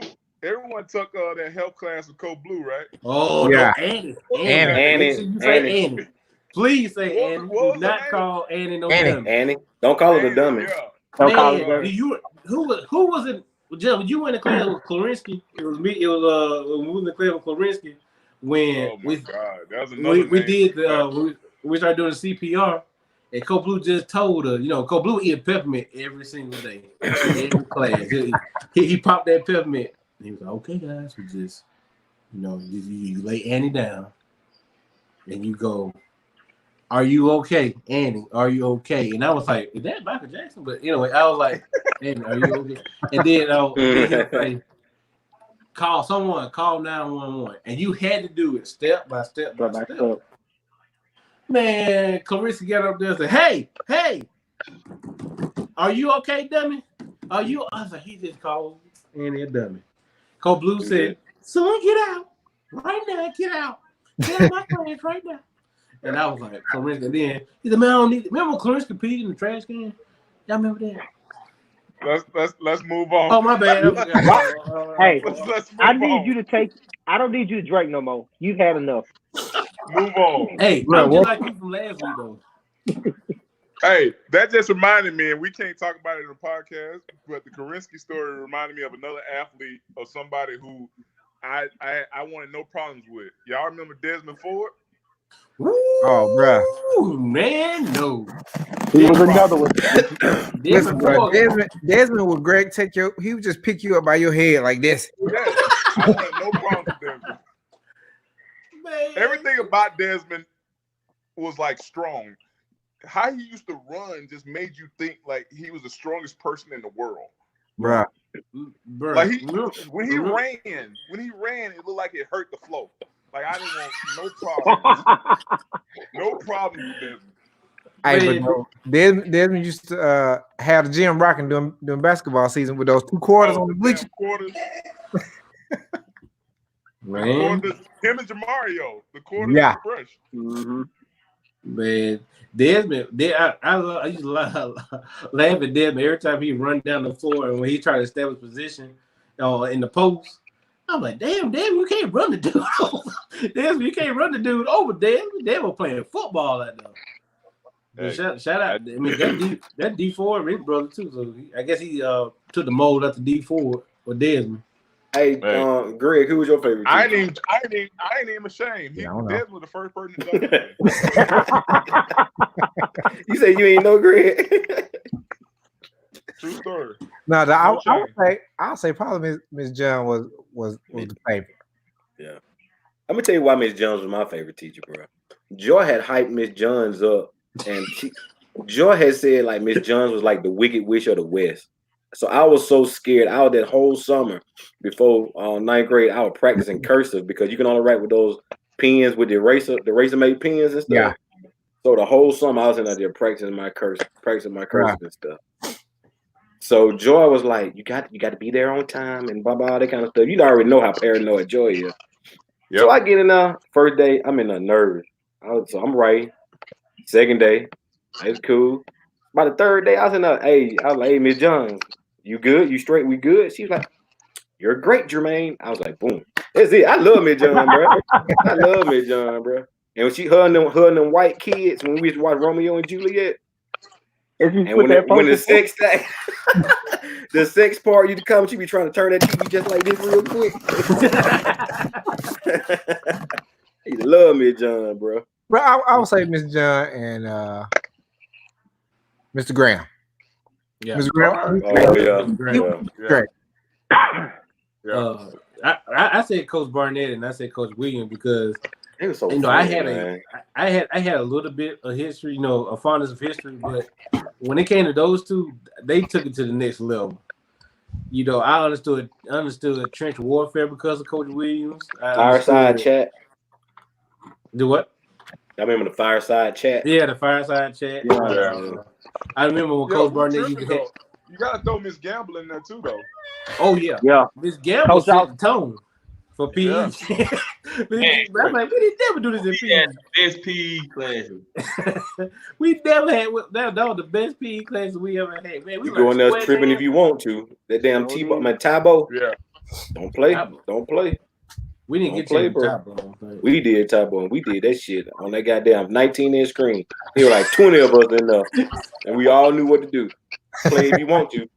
And forget your clothes. Forget your clothes. Forget your clothes if you want to. Yeah, but don't forget your clothes. Ooh, Lord, bro. Man, there was some drill. She was a drill sergeant, but it all made us better though. Right, you love that. Man, people be trying to talk that like, look, man, we've already been talked to enough. We okay. You ain't gonna talk to us any kind of way where we not be okay. Let's see. Y'all remember Coach Williams' top 10? Yes. Justin remember that. Yeah, Justin, you remember the top 10, don't you? No. I don't remember shit. I remember the top 10. Nope. Justin, look, Justin used to get mad at me because I was in top 10. I said, can I have something? Chauncey, I was always in top 10. What are you talking about? I no, but I was like 3 or 4. So it had more time. I was always one. Wow. Ask Coach Williams. Wow, Chauncey. He just sat there and told them stories. He just sat there and lied. Listen, if Coach Williams listen, anybody else in the class that listen that can give you like a little comment, let Chauncey know that I was always high. No. Look, Coach Williams said in the Coosa County Press, in Coosa County News, Coach Williams said my best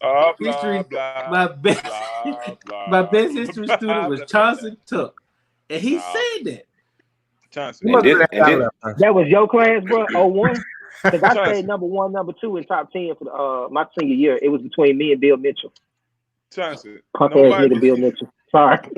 Oh, Highway 22 East. What you say? Oh, my bad. The Highway 22 East podcast has nothing against Bill Mitchell. Ain't that at all. Not bad. Matter of fact, let me take my hood off because they're gonna lay something happened to him tonight. Let me sit up straight. Hell no. Boy, y'all still. Okay. Hey, right quick, Justin and BD. This is what Birmingham said. This is what Jonathan Birmingham just said. He said, "What school is this?" That's what he just said.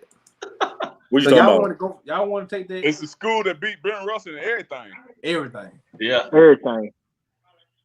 Not everything. Cause we played a bit of football. That didn't really turn out too good for me. Hey, I'm gonna be honest with you about that. The year was 2001. 2000. That jamboree, Ben Russell didn't want no problems with us that year. No. Any other year, any other year, they would have gave us the business. No, I ain't even joking. But 2000 would have gave them that work. Let me tell you, man. When we at work, boy, when we played in 2004, we played them that first half. Oh, it was it. I mean, we were so excited, bro. I'm talking about so hyped, bro. I never forget. We did 36G, and goddamn Mike Goggins hit me so hard, bro. My face mask was turned like this, and I was looking out the side hole, and Coach Blue, not Coach Blue, Coach Rich, not Coach Rich, Fly said, Maxwell, come on, Maxwell, fix your face back. Come on. It had like everybody beside me because I was like, man, what's wrong? What's wrong? He was like, look at your face. Look at your face. He said, you can't let everybody else see him. Mike was a beast, though. Okay, so now we're getting. Okay, so now we're hold on. First off, stop. Jonathan Birmingham said, tell him Felix, man, JB, you ain't do nothing. JB couldn't look here. I would run up the middle, and JB would move out the way. He would go to somewhere like the cornerback or something, and he played line. Damn, son. Shots fired. I love it. And then he gonna try to wear that butterfly collar to make himself look bigger. You still was small. Bro. Let me stop. What up, JB? Yo, JB. And Will Morgan, all the Ben Russell people now on here talking junk. Say that wouldn't have happened. Stop it. Let me tell you. He said we didn't shake their hands. I wanted to. Hold on. First on. Hold on, Justin. Okay. Shoot, Justin. Hold on. Pow. Shoot. Hold on, Justin. This is not your podcast. Let's just get that together. You already know I run everything. You can be a guest. Just Jay. I run everything. But he is a guest today. He is a guest. And by the way, like I said earlier, as soon as Just Jay got on the podcast, it went all downhill. Bro, look how many. Listen, that's the truth, though. Yeah, it's the what truth. The fuck?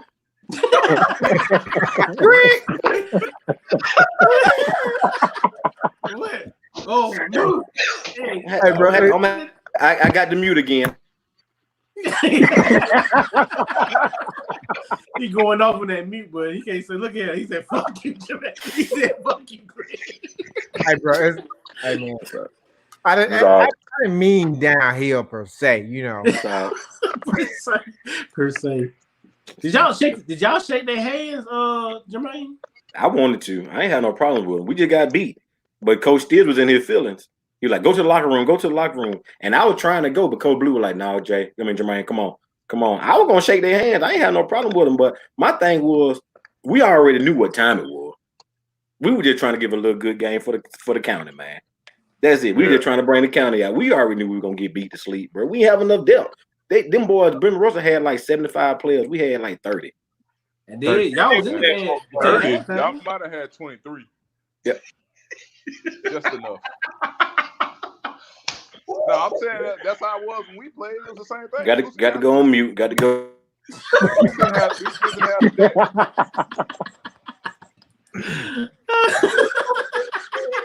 Boy, you act like I ain't been on no sidelines. I know what Coosa County put out there every Friday night. We probably had about 40 when we playing though, Jermaine, together. We probably, I say 40, y'all man. Had that many? Yeah. Chauncey, real talk. How many did we have? Probably like, at most probably like 35 to be, and that's when we brought the 8th grade. We brought the 8th grade up. I'm talking about we brought the 8th grade up. It probably about 35. In 2000, we had 35. That's how we went. I think like both from my grade played with y'all though. I didn't move up because I didn't want no smoke with y'all. Man, Justin, Brand, Eric, who else it was? Bo, Pat, Brandon McKinney, Jonathan Wilson. Bro, I would have loved to play Kevin Jones. Hey, but I just before I left. Hey man, hold on. Hey, William Morgan said he didn't play. Will, I want to know why Will didn't play that game though. I think he was scared. What you feel like?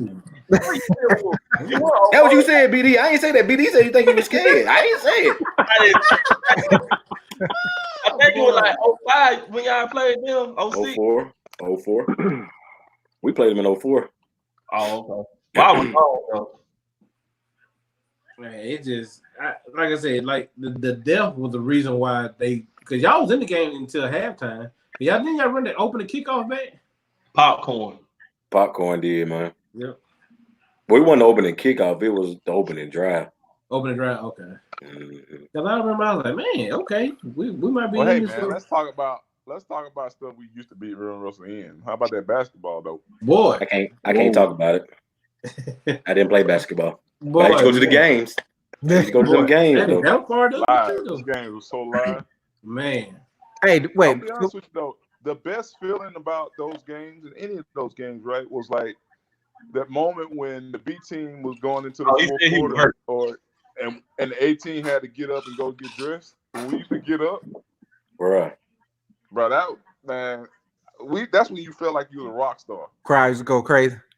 Yeah, man, it was crazy. What game was that? For me, those moments for me was probably even bigger than like. Honestly, because I ain't know any better. Don't say nothing crazy. Like being in Notre Dame or like in the NFL, man. Because don't say, come on, no, it ain't. I'm dead serious with you because that was before. By the time I got there, like you was kind of almost used to it. Oh, but like, think about it, right? You like 13, 15. I was 14, 15 years old. You walking in with the 18, and like the whole crowd is like treating you like you the next coming of like, Jordan. I don't know. Right, that was crazy. I could have been tall. Hey man, listen. That's how I felt. That's how they made us feel. Crazy, man. Oh man. Let me tell you. Y'all gonna make me resort back to like Young Tuck. I'm man. All right, keep on. Wait. I got a quick question. What was Young Tuck like? I probably would have said something to y'all that had the X out right there. That's what it was. What game was that? I don't know if y'all remember this. When Kenny Lauderdale played with like a collapsed lung. Was that Benjamin or Childersburg? Childersburg. Yeah, I think it was Childersburg. Collapsed lung. Dude, let me tell you something. We won that game. First of all, I remember that, but And you gonna stop cutting off Greg, bro? That what you gonna stop doing, Joe? Nah, I'm gonna cut all y'all off. Every time Greg talk, you always break him up, bro. Talking to you, we got to mute his mic. We gonna mute him. Even told you was the reason why this podcast was going down. He didn't know. He didn't know what was up. He didn't know. He didn't know what we were talking about. He didn't know. I ain't know that. He didn't. Me and Greg like this. Me and Greg like this. Me and you like this. For y'all, nah, we like this. Who you think had the best athletic class to come through Central? Justin and them. They got to. I'm talking about football and basketball wise. Me, Justin and them. Well, listen. All right. So when you say that, we were the last team to win a playoff game, go to the playoffs. We won the state championship in basketball. So I would say that. But like, listen, man, it's gonna be hard to compete with like. Well, wait. Because Day and Sherrod were in the same class. They were on the same team, but they were in the same class. Right. But that Day squad, man. I respect my elders. Man, them dudes came in and kind of laid the path for what they didn't trying to be. They had the foundation, man.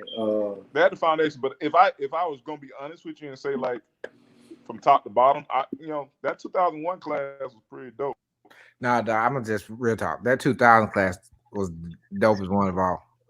Playoffs, I got a championship, dog. Come on, really? I got to agree with you on that one, Greg. I had to follow suit. Y'all had Y2K. That was about it. You know what I'm saying? Y'all just had to follow suit. We laid down that grove pathway for y'all to just walk on it. Okay, who was before? What team was that Kadora was on? 94. Kadora was 94, 95, wasn't it? 94. 95, they won it. Yeah, 95, they won it. So either 93 or 94. Kadora, Jamie, Eric Blue, all of them was 94. Okay. That was the better team. That was better, yeah. That's what the '94 team was. The team that was ranked in the USA Today top 25. That's the team that was national ranked. Yeah. Speaking of Jamie, I didn't know Jamie lived in Millbrook. Yeah, he is. I didn't know that. I seen him in Walmart the other day. Well, not the other day, but you know what I mean. I seen him in Walmart. Man, 94 had the best basketball team to come through. Well, I mean, 94 was legit. So Jonathan Birmingham, this is a shot at you, BD. He said we know 2004 was not the best team, BD. Hey, we're in the top 10. But hey, Birmingham, they got a map though. Birmingham, they got a blue map though. I'll say 94 team. Oh no. I mean, it's hard. 2001. 94. I'll say it's 94. Hard because 94 didn't win it. Right. Which is crazy. Yeah. But if you talk to Coach Blue, let's just be honest, right? What really thrived me, and I haven't told people this, is after Danielle Miller and Jamario graduated, Coach Blue said that was his last chance to win a championship. Yeah, he did say that. Because he didn't have like the depth. Trees. Like he still had kind of the height with me and Kevin, but not like Jamario was a monster, right? So, and they didn't win it that year, which is crazy to me. But like that always like pushed us, I guess, because I felt like, man, what are you talking about? It's his last chance to win it. So if you think about it, right, even though 2000 and 2001 we won it and we had great teams, I honestly don't think we were the best team. I definitely would put 95 ahead of us. I would put 94 ahead of us. As far as talent, I would even put 98 and 99 ahead of us. Because that's what I was about to say. Whatever Joey's senior year, Joey and them senior year, and then Mario senior year, those teams were way better than what we were in 2000. I mean, think about it, right? In 99, I was coming off the bench. You had Dino, you had Dink, you had Jamario, you had Danielle, you had Joey, you had and the year before that, you had Joe Rich, Brandon Porter. I mean, like we had some players. Then you had Brandon Porter, Tarvis Norman, Adrian Childs. Yep. Like we had, that's 1, 2, 3, 4, 5. That's 6 dudes over 6'4". Yeah. And plus, you had a floor general in Joe and Joey. Yeah. You had Lauderdale. What's his first name? Colleon. Ray Allen. Yeah, Ray Allen. I mean that was a squad, and they didn't make it to the sub regionals, which is crazy. So wait, who put us out in '98? Was that that was 98 was my freshman year. That was that Livingston? It was an A team. Andalusia, was it? Andalusia put us out in Montgomery. But did we lose to Livingston in like '99? Jamario senior year. Sumner County. Jamario senior year, we Sumter did. County beat us in. That's right. Sumter County beat us in '98. 98. Yeah, okay. That was my freshman year. Mario Austin and that damn 6'5" point guard they had. Yeah. Mm-hmm. 99, we lost in the area tournament to Chillersburg, which means we had to go on the road, and then we lost to that Andalusia team down in Montgomery. Yeah. God damn, man, your memory is great. Yeah, because I was like, I can't remember that. I can't remember the name, but I knew I didn't even remember if I was A. But I know we lose a lot of games, man. You remember the losses. Sheesh. Yeah. Shit, man. Let me tell you, I sure thought Central Haynesville was gonna be on that list. I was like, oh my god, bro. Of all the people who stepped up to the free throw line to shoot those last free throws, I think the right person to do that too. The right person, which is crazy, right? He was the right person, but he was the wrong person too. But he was definitely the right person. Because people forget, I'll never forget this. As soon as he got fouled, I looked at the clock. It was 0-0, and he had to go shoot him. The first thing in my memory was I remember he had the same situation in a regular game in our gym, and he airballed the first one. Nervous. Yeah. So that was the first image that came in my head. What both of them? I forgot he hit them 2 free throws. Man, that game was just like nerve-wracking. No ring. But the comeback against Brooks though, that was the biggest thing ever. We were down 7 points with less than a minute left. Man, I think we was down 12 with 2 minutes. At halftime, we had people in the locker room crying. I ain't gonna say no names. That was against Glencoe. That was against Glencoe. Oh yeah, that was Glencoe. Glencoe. Coach Blue said, "What you crying for, son?" So what, I don't know if y'all remember this or realize this, but that senior year, man. So Kenny started at quarterback. Kenny got hurt. Yeah. Rain moved to quarterback from, I think he was playing. Was he playing running back at the time? Running back or receiver? He was playing flanker, wasn't he? I think he was flanker. But I think didn't we have to beat Tallahassee in order to make the playoffs?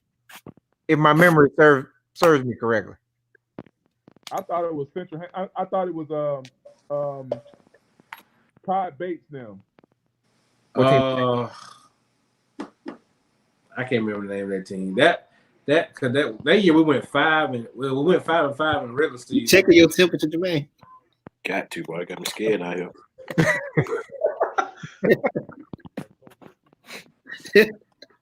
Oh man! But I thought it was Tallahassee. My memory is, I could be totally wrong, but I think he scored that last touchdown against Tallahassee. I can't remember how we got to get into the playoffs. I thought it was Tallahassee. I remember him scoring the last touchdown for us to beat Tallahassee, but then to go on to hit the last 2 shots for the championship in basketball. In basketball, Tallahassee? Fool, listen to what I'm saying. Yeah, listen, Chuck. His senior year, right? Oh, his body of work. Then in football, and then to go do that in basketball. Okay. Oh, okay. I see. I follow you. Just put that cup down, dog. Yeah, it's been down. I'm looking at the text messages about BD. BD got to go because he's approaching curfew time. So who muted Justin? Justin ain't mute. Just say something. See, somebody muted him. Jesus do answer prayers. God, Jesus. Oh my God. Man, I'm all y'all fellas, man. Hey, BD, Just playing. Hi, BD. I don't know what I'm trying to say, but yeah, I think Justin's connection might be messed up. No, he moving. He moving. His video is all right, but his audio ain't though. He ain't. Can y'all hear me? Yeah, we can hear you now. Oh, okay. My wife just looked over me and gave me like a hand signal. Was like, "Yo, this the first 2-hour podcast you ever did." I know. Are you trying to leave, BD? Hold on, let me help you. Yeah, I'm out, man. I'm hollering at y'all fellas. All right. Listen, BD, stop posting stuff on your IG and you eating food. You agree yourself.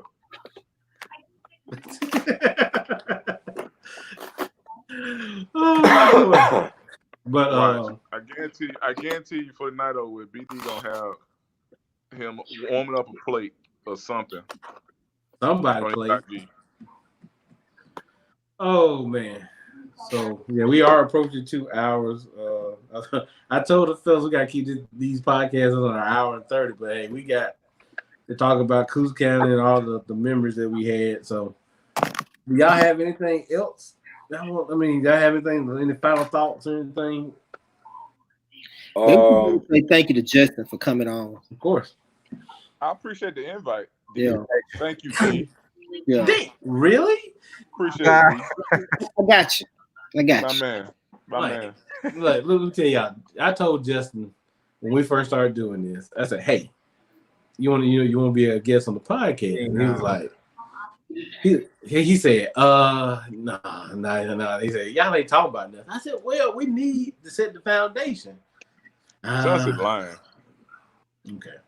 Real quick. Y'all want to know the true story of what happened? What's the story? Let us know. True story. Chauncey, he said, "Yo, man, we're doing this podcast." Blah, blah, blah. I was like, "Yo, that's cool, man. What y'all gonna be talking about?" He was like, "I don't know yet." I was like, "Well, listen, man, my rate is really high for podcasts." I was joking. I said, "My rate is pretty high for podcasts, man. So let me know when y'all get y'all sponsors up."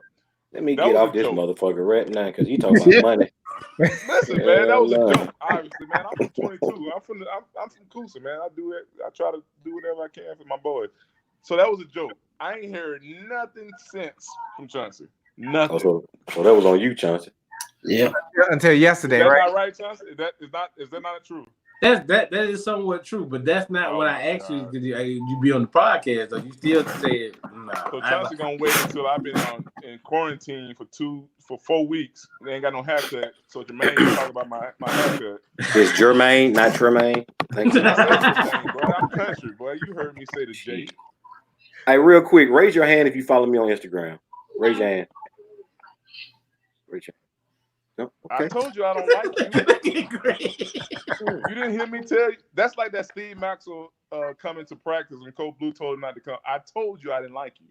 Done. So, Justin, you really ain't gonna follow me on Instagram, bro? I ain't gonna follow you. Hey, Jay, he don't follow me either, dog. You don't follow him? Nah, he don't follow me either. Man. I tell you what. This is. I'm just being honest with you. This is how it normally happens. Oh, God, someone sends me a lie. Here come a lie. Someone sends me a request, and I go follow. Have either one of y'all sent me a request to follow? Yeah. Yes. Yeah. No. Your wife follow me. Y'all both lying. No, I think. Let me go in here right now. I'm gonna send a request right now. I know you're lying. Don't worry about it. I hope it's still pending. Hey, I'm gonna show you. I'm gonna screenshot my DMs. My wife just said, I'm not finna send you no DM. I ain't talking about DMs. My bad. I used the wrong term. That's what he said. A screenshot of my IG face page on my page, and I promise you, you're gonna have no requests from Tremaine. Go on mute again. Gotta get me. Man, you can't mute me, man. The people want to hear me. No, he muting himself. He cussing them out. He cussing you out, man. All right, I'm back. Yeah, right here, Justin Tuck, the real Justin Tuck. Yeah, the real Justin Tuck. I sent you a look. What that thing? Let me see. Can you see that? No, we can't see that. Nope. Hold on. Hey, listen. Send me a request. I'll follow you. Don't be posting no dumb stuff either. I'm gonna unfollow you too. I can't. I just feel like you don't represent the 22 the best way, man. I like the other people on this podcast, but you, man, I don't know. I just sent you a follow. Like, why God didn't give you a little bit of the common sense that He gave Joy? Like, He gave Joy all the common sense, and you none of it. First off, let me tell you one thing. Hit that mute. Hit that mute. No, I ain't got to. Chris, you know I'm in trouble, Greg, when he say first off, man, he's scratching his head. Let me tell you. First off, shout out to my sister Joy. I love her to death. But I am the favorite child of the Maxwell family. I'm gonna tell y'all that. That's not true. You want a bit? I guarantee that's not the truth. They just show you more love because they know you need it. Exactly. They know I need my love. But see, Joy was so self-dependent though. You know, Joy did her homework. And Joy came home at curfew. I broke the mold, so I was always the better kid. How does that add up? 1, 2 plus 1, 3. That's how it add up. You literally just said that you were defiant. Therefore, your parents liked you more than Show me prodigal child. All right, let me ask you this real quick. Name a temptation. Name one temptation. Let me tell you something right now. See, there you go. Let me just tell you something right now. As a father of 2 kids, I can tell you right now that you are not the favorite. How you gonna sit up there? How you ask my question? You didn't answer my question. Name one temptation. Right listen. The first temptation coming to everybody's mind is David Ruffin. Oh my God. You know why? Because David Ruffin was defiant. Everyone likes a defiant person. Everyone likes that person that lives on the edge. I was that David Ruffin in my family. I was the one lived on the edge. I was the one that everybody wanted to come to church and sing. I was the one that wanted everybody to come. See, that was me, not Joy. That was me. Nah, you're the one everyone prayed for, and then also wonder like, how did you fall so far from the tree? But the thing about it is, when I fell off the tree, it rained that night, and I grew and I bloomed. Cause my seeds got rooted right beside the tree. Oh my God! They don't teach you that in New York, bro. They don't teach you that in New York. They obviously don't teach you that in Coosa either. That was one of the most remedial statements I ever heard. So now I'm stupid. Now I'm retarded. Yeah. Notice I said remedial. I don't use that word. We can't say retarded, Lord Jesus. That's what he just called me. I said remedial. Let's explain this picture. That's a word that. Oh wow! What you got going on this picture? If that don't look like a remedial person, that look like somebody. That's like you just get off the bus at the mall and they were like, "Go out and have fun." I helped DraftKings raise $1 million with that picture. How about that, buddy? DraftKings, what you doing here? Look at him. He's trying to figure it out. He researching. All right, y'all. We appreciate everybody coming in. Look at him. He's still researching. Yeah. He's researching.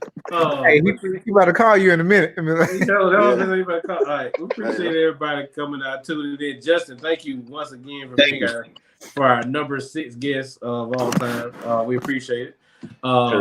Terrible. In the words of Charles Barkley. We had number 6 guests. That's been it. Terrible. I think it's been more. We got to go. We got to go search the It's been more. I don't even make your top 10. We got to make the art. We got to go. That's to why I like Billy Williams better. Yeah, Billy Paul. But he was busy tonight. So them cash apps coming to great. Wait, what you say? The cash apps coming to you. The same shit happened last Cash apps coming in. Got them surgeries he completed today. That's why he did not get on work. Cash app. Oh, but yeah, we'd like to thank all our supporters for following us tonight and tuning in. Once again, it's your boy C Tuck. G Mitchell. Oh, see, I'm jumping. It's your boy D with no E's. The real. Hold on, stop. Just Jay. Now you can go. Man, nobody even heard you say that, Jay. Once I said the real, the podcast should just cut off.